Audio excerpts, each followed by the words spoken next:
Selamat siang, Moms. Bertemu lagi bersama saya Iza di acara talk show Parenting Natasha. Bagaimana kabar Anda? Saya berharap Anda tetap semangat dan sehat selalu ya. Tema kali ini pasti tetap menarik, yaitu tentang orang tua yang lebih memprioritaskan pekerjaan daripada harus mendidik anaknya. Seperti apakah itu? Dengarkan ya. Moms, sebagai orang tua, pastinya Anda memberikan semua yang terbaik untuk anak Anda. Mulai dari kehidupan yang nyaman, kasih sayang terbesar, atau sekolah terbaik. Tetapi hal tertentu membuat orang tua harus bekerja dan sentuhan langsung kepada perkembangan anak pun berkurang. Benar begitu? Apalagi sebagian orang tua lebih memilih memberikan anaknya barang mahal atau branded daripada harus memberikan ilmu kepada anaknya dalam pembentukan karakter dan mental cerdas. Apakah Anda termasuk orang tua seperti ini, Moms? Nah, langsung saja kita tanyakan kepada Ibu Yani, salah satu ibu yang memiliki anak tunggal berusia 13 tahun. Penasaran kan? Segera kita sapa. Baik, selamat siang Mama. Selamat siang Iza. Bagaimana kabar Ibu Yani? Baik. Baiklah, ini tentang temanya adalah tentang orang tua yang lebih memprioritaskan pekerjaan daripada harus mendidik anaknya. Pertanyaan yang pertama adalah, bagaimana menurut Mama tentang orang tua yang lebih suka memberikan anaknya barang mahal atau branded daripada harus untuk mendidik anaknya dalam pembentukan karakter dan mental cerdas? Karena kebanyakan orang tua belum mengetahui manfaat ilmu pengetahuan dan pengembangan karakter. Dan sukses menurut mereka adalah punya gelar setinggi-tingginya, punya jabatan yang bergengsi, dan meyakini bahwa kesuksesan masa depan itu hanyalah materi yang berlimpah, sehingga anaknya dibelikan barang mahal. Begitu Iza. Nah, pertanyaan yang kedua nih, bagaimana menurut Mama tentang orang tua yang lebih menghabiskan waktunya untuk pekerjaan atau lebih memprioritaskan pekerjaan nih daripada waktu untuk mendidik anaknya? Baik, karena kebanyakan orang tua berpikiran dengan uang bisa membahagiakan anak.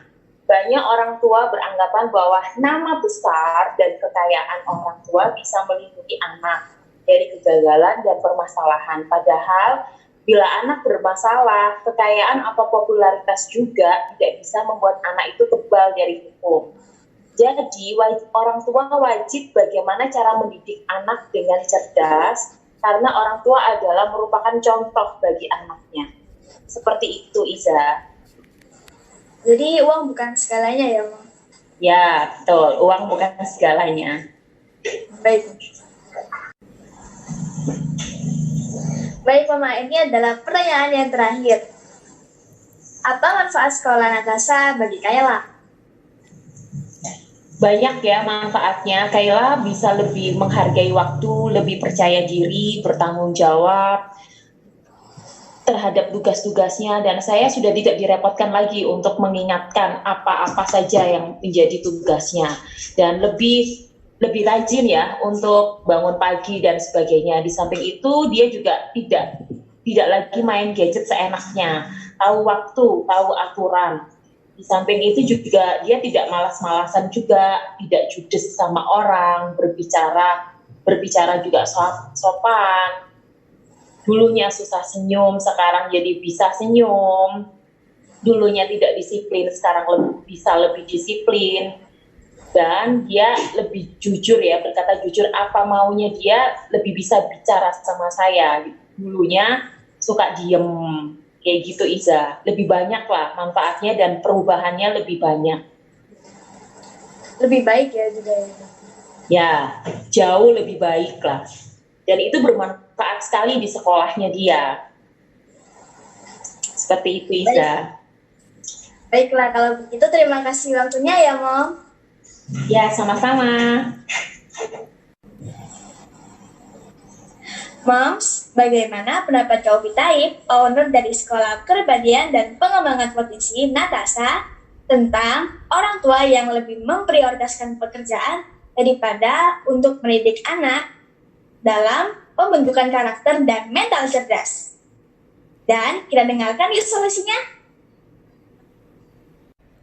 Apa akibatnya bila kita sebagai orang tua tidak bisa mempunyai waktu, tidak bisa memberikan suatu prioritas untuk mendidik anak-anak kita? Ya, tentunya berbagai macam alasan bagi kita sebagai orang tua untuk bisa membuat anak harus bisa memahami kita yang bekerja untuk memenuhi kebutuhan mereka, untuk memenuhi masa depan mereka. Nah, disinilah permasalahannya yang sering terjadi adalah pembentukan karakter daripada si anak akhirnya tidak sesuai dengan harapan kita. Anak akan tumbuh dengan azas praduga yang salah dia benarkan, yang benar bisa jadi dia salahkan, karena dia tidak punya figur, dia tidak punya panutan yang mana yang harus dia ikuti. Untuk itulah kita sebagai orang tua harus bisa memberikan suatu bekal kesuksesan untuk mereka bisa mandiri, bisa bertanggung jawab terhadap dirinya sendiri. Mereka bisa mengatur jadwal mereka, sehingga akhirnya mereka pun bisa melakukan apa yang seharusnya dilakukan dan apa yang tidak boleh dilakukan. Nah, permasalahannya di sini adalah karena mungkin rasa bersalah kita, karena tidak punya banyak waktu terhadap anak-anak kita, akhirnya kita sering membelikan barang yang seharusnya tidak perlu kita belikan. Karena kita merasa bersalah terhadap anak kita, ya kita memenuhi keinginan mereka. Mereka harusnya mandi, tapi kemudian karena mereka sibuk main gadget, dan mereka mengatakan, nanti saja deh. Karena rasa bersalah Anda sebagai orang tua, akhirnya Anda menuruti apa kata mereka. Yang salah dibenarkan akhirnya. Nah, belum lagi kita memberikan dia les ini, les itu, untuk supaya anak-anak itu tidak nganggur. Sehingga kita sebagai orang tua pun bisa bebas bekerja pagi, siang, sore, malam. Jadi ibaratnya tempat kursus tersebut seperti dijadikan tempat untuk penitipan anak-anak kita. Dan itulah yang akan akhirnya muncul lagi permasalahan yang baru. Anak merasa tidak dikasihi, anak merasa tidak diprioritaskan, dan lagi-lagi mereka tumbuh dengan pemikiran azas praduga mereka sendiri. Yang mana yang benar, mana yang salah, ya mereka lah yang mengambil keputusan itu sendiri. Nah, untuk itulah kita sebagai orang tua harus bisa memberikan suatu bekal kesuksesan kepada anak-anak kita. Mindset, pola pikir yang cerdas. Sehingga mereka tahu apa yang harus mereka lakukan dan apa yang tidak boleh mereka lakukan. Ingat guys, barang ada masanya. Hobi mereka pun juga ada masanya. Tapi memberikan kebutuhan pembentukan pola pikir cerdas akan sepanjang masa sampai mereka meninggalkan dunia ini. Karena pembentukan mindset pola pikir itulah ujung daripada bagaimana harus berpikir, bersikap, dan bertindak. Jadi, jangan sampai kita menyesal di kemudian hari, karena kita tidak bisa mundur untuk memulai lagi dari awal.